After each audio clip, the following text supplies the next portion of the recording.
Hello friends, welcome back to my YouTube channel. स्वागत है आपका अन्नू की रसोई में। आज हम लेकर के आए हैं एक ऐसी मिठाई जो हर बाइट में मुंह में जाते ही घुल जाएगी। बिल्कुल बाजार जैसी लेकिन घर में बनी हुई। ये है हमारी खास पतीशा बर्फी। क्रिस्पी और स्वाद से भरपूर और ढेर सारे ड्राई फ्रूट के साथ में। चाहे त्योहार हो या फिर कोई खास मौका, पतीशा बर्फी सबके दिलों को जीत लेती है। तो चलिए फिर शुरू करते हैं इस पतीशा मिठाई को बनाना। उससे पहले सब्सक्राइब करना बिल्कुल मत भूलिएगा मेरे इस चैनल को, यानी कि अन्नू की रसोई को। और इसे हमने घर में बनाया है बहुत अलग तरीके से, बहुत सिंपल रेसिपी है, तो फुल वॉच जरूर करिएगा इस वीडियो को। तो इसे बनाने के लिए मैंने यहाँ पे लिया है 1 कटोरी लिया है बेसन, आधी कटोरी मैदा और 1 कटोरी लिया है घी, देसी घी। तो सबसे पहले हमें इनको छान लेना है। छानना बहुत ज़्यादा ज़रूरी होता है। सबसे पहले छान लेते हैं इसको। देखिए कितने सारे इसके अंदर जो है गांठें निकली हैं बेसन में। अक्सर बेसन जो होता है थोड़ा मोटा मोटा भी पिस जाता है कभी कभी, और ये तो बेसन जो है थोड़ा महीन वाला है, लेकिन फिर भी मैंने इसे छान लिया है। तो आपको भी छान करके ही लेना है। और हम बनाएंगे यहाँ पर चाशनी। तो मैंने यहाँ पर लिया 1 कप चीनी और आधा कप लिया है मैंने यहाँ पर पानी। थोड़ा सा मैंने यहाँ पे लिया है येलो फूड कलर। और इस बर्फी को बनाने के लिए हमें किसी भारी तले की कढ़ाई को रखना है गैस पर। तो घी डाल दिया है मैंने सबसे पहले यहाँ पर। उसको गर्म करने के बाद मैं यहाँ पर डाल दूँगी ये छना हुआ बेसन और मैदा।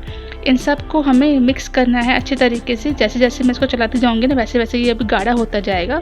लेकिन जब ये भुनना शुरू होगा ना, हल्का से लूज़ पड़ना शुरू हो जाएगा। देखिए इस तरीके से अभी हल्का गाढ़ा था, एकदम चलाया भी नहीं जा रहा था मेरे से। इस तरीके से गांठें गांठें हो गई थी।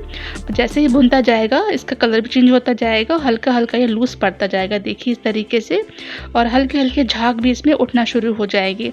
इससे पहचान ये हो जाती है कि बेसन जो है अच्छे तरीके से भुन चुका है। देखिए खुशबू भी आएगी, कलर भी चेंज हो जाएगा।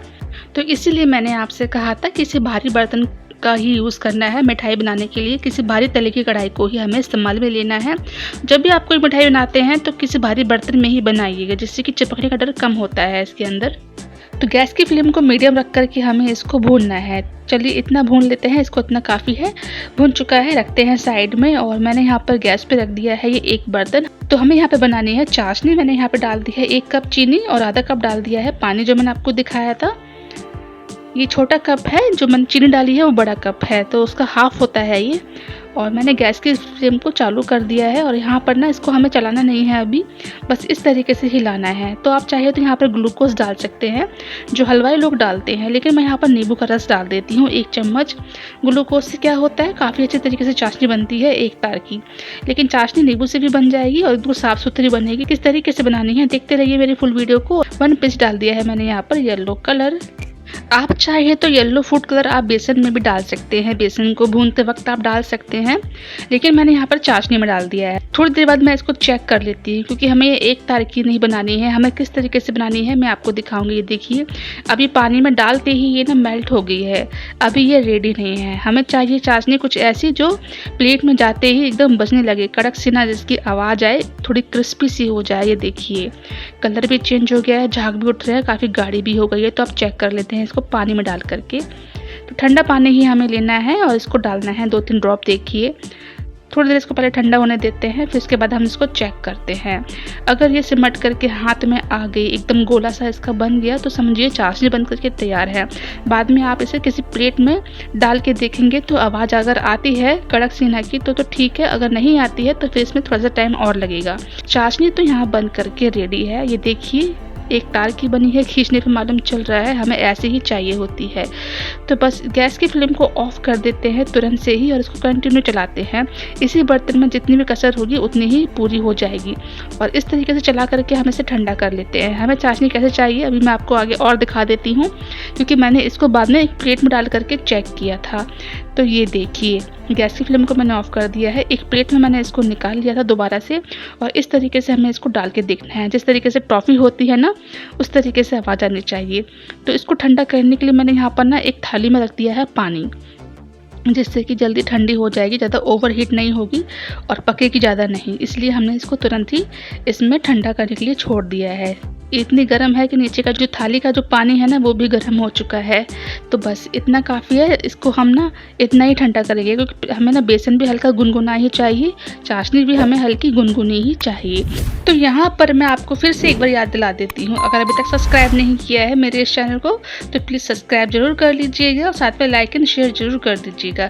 और अगर आप ये वीडियो मेरे फेसबुक पर देख रहे हैं तो प्लीज़ इस पेज को फॉलो भी कर लीजिएगा। तो बेसन को ना हमें हल्का गर्म करना है, हल्का गुनगुना करना है मतलब। तो ये ठंडा हो चुका था तो इसलिए मैंने वापस से इसको कढ़ाई को गर्म कर लिया है और बेसन को भी मैंने हल्का सा गर्म कर लिया है। बेसन और चाशनी हमें दोनों ही गर्म चाहिए, हल्की गुनगुनी मतलब। तो अब इन दोनों को मिक्स करते हैं। तो चाशनी को इसके अंदर डाल देते हैं। देखिए चाशनी कितनी गाढ़ी हो गई है। अगर आपकी चाशनी इससे ज़्यादा गाढ़ी हो जाए तो आप वापस से इसको गर्म कर सकते हैं हल्का सा और फिर डाल सकते हैं, तो ईजिली ये निकल जाती है। तो अब इन दोनों को हमें मिक्स करना है इस तरीके से, चला चला करके थोड़ा ऊपर उठा उठा करके इसको मिक्स करेंगे जिससे कि इसके अंदर तार बनेगा एक। ये देखिए बेसन चाशनी दोनों ही गर्म है, इस तरीके से हमें इसको उठाना है। आप किसी ना नुकीली चीज़ से भी कर सकते हैं या फिर इस तरीके से किसी पलटे से भी कर सकते हैं, लेकिन इसको उठा करके हमें इस तरीके से मिक्स करना है। देखिए अभी ये एकदम गर्म हो चुकी है तो इसलिए ये टूट टूट जा रही है और नीचे गिर गिर जा रही है, लेकिन इसी तरीके से इसको मिक्स करना है, समेटना है, वापस से ऊपर उठाना है और नीचे छोड़ना है। देखिए जिस तरीके से मैं कर रही हूँ ना, इसी तरीके से इसमें अंदर तार बनेगा तभी ये खस्ता बनेगी। तो देखिए मैंने इसको कई बार इस तरीके से किया है, कम से कम 5-6 बार तो मैंने इसको इस तरीके से करा ही होगा। और जब ये इस तरीके से इसका डो लगना शुरू हो जाएगा ना, एक सिमट जाएगा, पूरा डो की फॉर्म में ये आ जाएगी, तो उसके बाद हमें नहीं करना है। अगर ये ठंडी हो गई तो फिर हम इसे शेप नहीं दे पाएंगे। तो ये देखिए अब ये थोड़ी ठंडी हो गई है, थोड़ी सी हार्ड भी हो गई है। जो घी था वो भी इसका रिलीज़ हो गया है, कढ़ाई में वापस से आ गया है, ये काफ़ी गर्म थी ये इसलिए।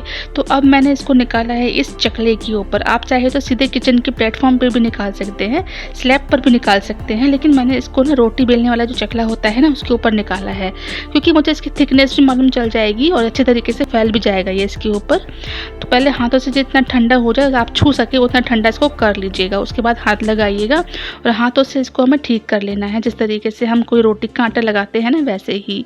तो देखिए इस तरीके से मैं दोनों हाथों से इसको ठीक कर लेती हूँ पकड़ करके, जिससे कि ये अच्छे तरीके से ये जो है डो की फॉर्म में आ जाए, मैं इसको बेल पाऊँ अच्छे तरीके से। ये देखिए जैसे हम रोटी का आटा लगाते हैं ना वैसे ही करना है, लेकिन ये अभी हल्का गर्म है, हमें हल्का गर्म ही चाहिए, ठंडा होने के बाद हम इसको फैला नहीं पाएंगे।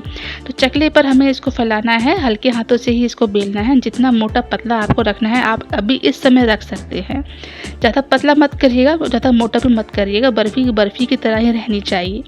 तो देखिए मैं इसको पूरे चकले पर फैला देती हूँ, क्योंकि मुझे अंदाज़ा था इसके ऊपर फैलाने से ये होता है इसकी थिकनेस मुझे मालूम चल जाती है, कितना मोटा रखना है कितना पतला रखना है, इसलिए। तो देखिए अच्छे तरीके से मैंने फैला दिया है ना। अब हमें एक काम और करना है, इस तरीके से इसको फोल्ड करना है। इससे क्या होता है, इसमें क्रैक पड़ते हैं, ये देखिए मैं आपको ठीक से दिखा रही हूँ, इसलिए इसमें ये क्रैक पड़ना ज़रूरी होते हैं। पतीशा बर्फ़ी के अंदर जो पड़ते हैं ना, क्रैक आते हैं, वो इस तरीके से फोल्ड करना है, वापस से इसको खोल देना है। दूसरी साइड से भी हमें ऐसे ही करना है। तो आप देख सकते हैं कितने अच्छे तरीके से इसमें क्रिस्पपन आएगा, तार भी दिखाई दे रहे हैं इसके अंदर। एकदम चिकनी नहीं बनेगी ये बर्फ़ी, क्योंकि चिकनी नहीं होती, हल्की खस्ता ही होती है। तो ये देखिए ठंडी ठंडी जैसी होती जाएगी, हल्की हल्की टाइट होती जाएगी। तो वापस से मैं इसको एक बार फिर से बेल लेती हूँ और इसके ऊपर हमें डालनी पड़ेगी इलायची। जी हाँ, इलायची हमें यहाँ पर इसके ऊपर से डालनी है, इसके अंदर नहीं डालनी पड़ती है, ऊपर से डालनी पड़ती है। मैंने यहाँ पर इलायची का पाउडर लिया है, इसको पीस के रेडी कर लिया था और यहाँ पर डाल देने हैं ड्राई फ्रूट। अगर आप चाहें तो यहाँ पर पिस्ता, बादाम, काजू जो आप लगाना चाहते हैं वो लगा सकते हैं। फिलहाल मैंने यहाँ पर काजू और बादाम कट करके इसके ऊपर लगा दिए थे और इसको ना हमें हल्का सा दबाते हुए बेलना है, जिससे कि ये इसके ऊपर चिपक जाए। देखिए मैं हल्का हल्का दबाते हुए इसको बेल रही हूँ, हल्का सा प्रेस कर रही हूँ बेलन को, जिससे कि इसके अंदर बैठ जाएंगे, चिपक जाएंगे, सेट हो जाएंगे। तो बस अब इसको छोड़ना है हमें थोड़ी सी देर के लिए, सिर्फ 5 मिनट के लिए, जिससे कि ठंडी हो जाए ये बर्फ़ी।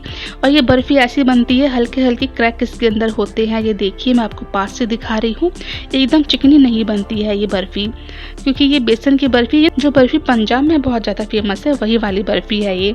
तो हमें इसको ना इस तरीके से कट नहीं करना है। आप सोचेंगे कि हम इसको ऐसे ही कट कर सकते हैं, नहीं, ऐसे कट नहीं होगी।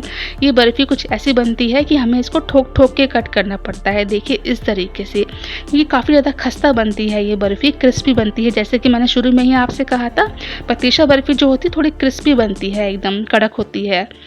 तो बस ऐसे ही इसको हमें काट-काट करके निकालना है, यानी कि ठोक-ठोक के इसको निकालना है। लेकिन थोड़ी देर बाद ये ऐसी हो जाती है कि मुँह में रखते ही घुल जाएगी। तो मैं भी आपको दिखा देती हूँ मैंने किस तरीके से इसको काट-काट के निकाला था। ये देखिए इस तरीके से सारी बर्फ़ी को हमें जिस शेप में भी आपको देना है ना, इस तरीके से इसको ठोक-ठोक के निकालना पड़ेगा और इसी तरीके से निकलती है ये। आप सोचेंगे कि हम इसे काट के निकाल लेंगे, तो ऐसा नहीं होगा। जब ये हमने फैलाई थी ना, हम उस समय भी हमें इसको कट नहीं करना है, सेट होने के लिए छोड़ना पड़ता है। तो हल्की क्रिस्पीपन लिए होती है ये बर्फ़ी। ये देखिए पतीशा बर्फ़ी वैसे पंजाब और जम्मू में बहुत ज़्यादा फेमस है। बहुत से लोग इसे सोन पापड़ी भी बोलते हैं, बहुत से लोग इसे पतीशा भी बोलते हैं, लेकिन पंजाब में ये फेमस है पतीशा के नाम से। और ये है पतीशा बर्फ़ी जो मुंह में रखते ही घुल जाती है। तो देखिए सारी बर्फ़ी बन करके रेडी है और इसको हमें फ्रिज में नहीं रखना है, फ्रिज से बाहर ही रखना है। फ्रिज में अगर आप रखेंगे तो हल्की कड़क हो जाएगी ये, लेकिन ये देसी घी से बनी है तो जल्दी ख़राब नहीं होगी। आप इसे बाहर रख सकते हैं 15 दिन तक। तो फ्रेंड्स, मेरे चैनल पर अभी और भी कई सारी रेसिपी है मिठाइयों की और कई सारी बर्फ़ी की रेसिपी मैंने बनाई हैं, जिनको मैं आई बटन पे लगा दूंगी, आप क्लिक करके ज़रूर देखिएगा। साथ में उनका डिस्क्रिप्शन में लिंक भी दे दूंगी। पतीशा बर्फ़ी जो खाने में है लाजवाब और बनाने में बेहद आसान। अगर आपको ये रेसिपी पसंद आई हो तो वीडियो को लाइक ज़रूर करें, अपने दोस्तों और परिवार के साथ शेयर करें और ऐसे ही मज़ेदार रेसिपी के लिए हमारे चैनल अन्नू की रसोई को सब्सक्राइब करना ना भूलें।